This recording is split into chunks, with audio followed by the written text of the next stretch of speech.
Good day, everyone, and welcome. Most people solve these questions and no one gets the full mark, and let's see why. This is Teacher Ben, and welcome back to my channel. Now, I have a rather simple looking question. Sine theta is equal to negative half. Now, the part that is often overlooked, the range 0 degrees less than theta less than 360 degrees. As I said, most people solve this, but people don't really get a full mark for it. Let's see why. Now, if theta was half, it would have been quite simpler, but now we have negative half, complicating things just a little bit. Now, we take sine inverse of half, for example. Theta is equal to sine inverse of half. Now, the reason why we are taking half instead of negative half is because usually we are asked to solve these equations without using the calculator, or even if not specified, we have to show the steps in which we can solve this equation. And by omitting the half, we get sine inverse of half as 30 degrees, right? But now remember that we have been given a negative answer for the value of sine theta. Therefore, we take the quadrant in which sine is negative. And as we've treated in our previous videos, sine is negative only in the third and fourth quadrant. So sine is negative only in the third and fourth quadrant, right? And this, everything is positive. For this, sine is positive, tan is positive, and tan and cos is also positive, respectively. Now, we know that sine is negative, in the third and fourth quadrant. But how can we get the angle in the third and fourth quadrant? Now, what you do is that, but first and foremost, we have to know this. We always take the angles around this horizontal line. Now, I'll be explaining further, but please, let's take note of this.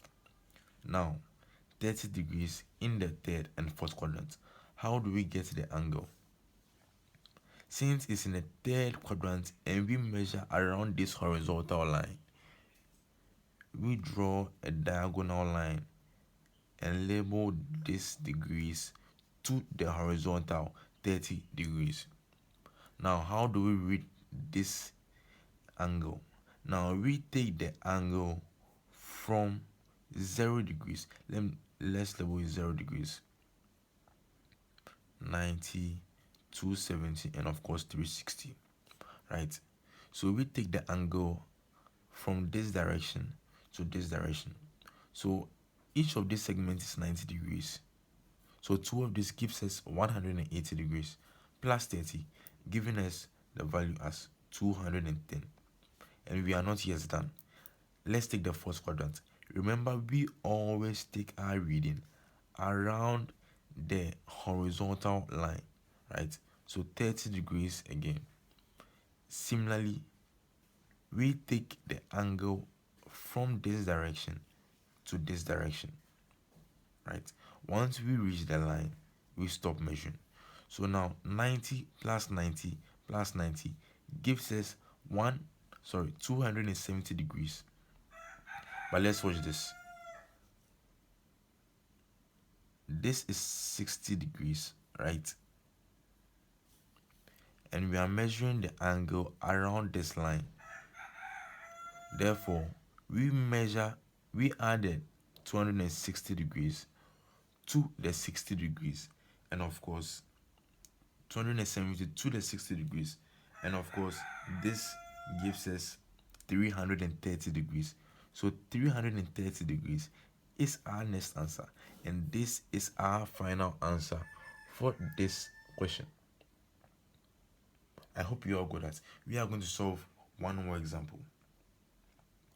Now, this also quite looks very easy, but quite in a little bit of um, a different form, I should say.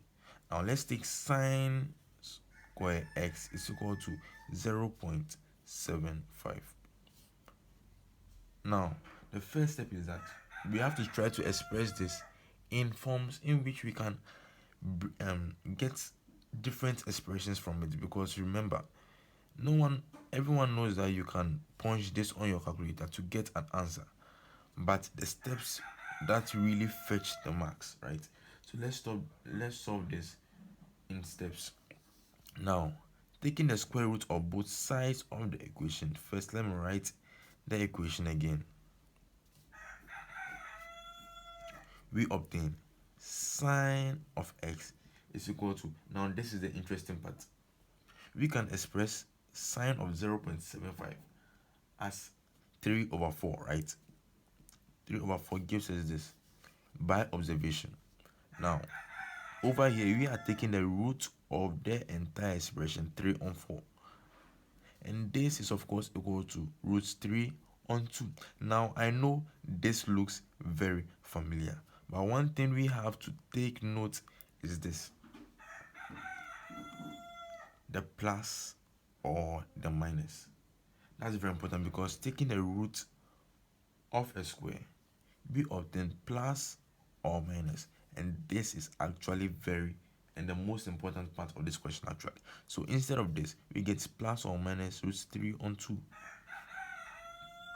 right? So now, taking sine inverse of root 3 on 2, we get, first let sine of x be positive. So taking the value root 3 on 2, if sine of x is equal to root 3 on 2, then x is equal to, we are taking the value of x in which it is positive, sine is positive. Therefore, sine is only positive in the first and second quadrant, right? So having our diagram, sine is positive in this and this quadrant, right? Now, taking the first quadrant, for example, we know that the value of sine inverse of root 3 on 2 is 60 degrees, right? So we put down at 60, because we are measuring along the horizontal line. Now, sine is also positive in the second quadrant, again 60 degrees. Now, taking this angle, we measure from the right to the left, so 90 degrees plus 30 degrees, since we are measuring about this line, and this gives us 120 degrees. So if sine is equal to positive root 3 on 2, we get 60 degrees or 120 degrees. Now, I would like you to solve for the value of sine x in the negative quadrant, and the answer you should be getting is x is equal to 240 degrees, or x is equal to 300 degrees. They say teachers solve the easy ones and give students the hard questions, but this is actually quite simple. Thank you for watching this video. Please subscribe.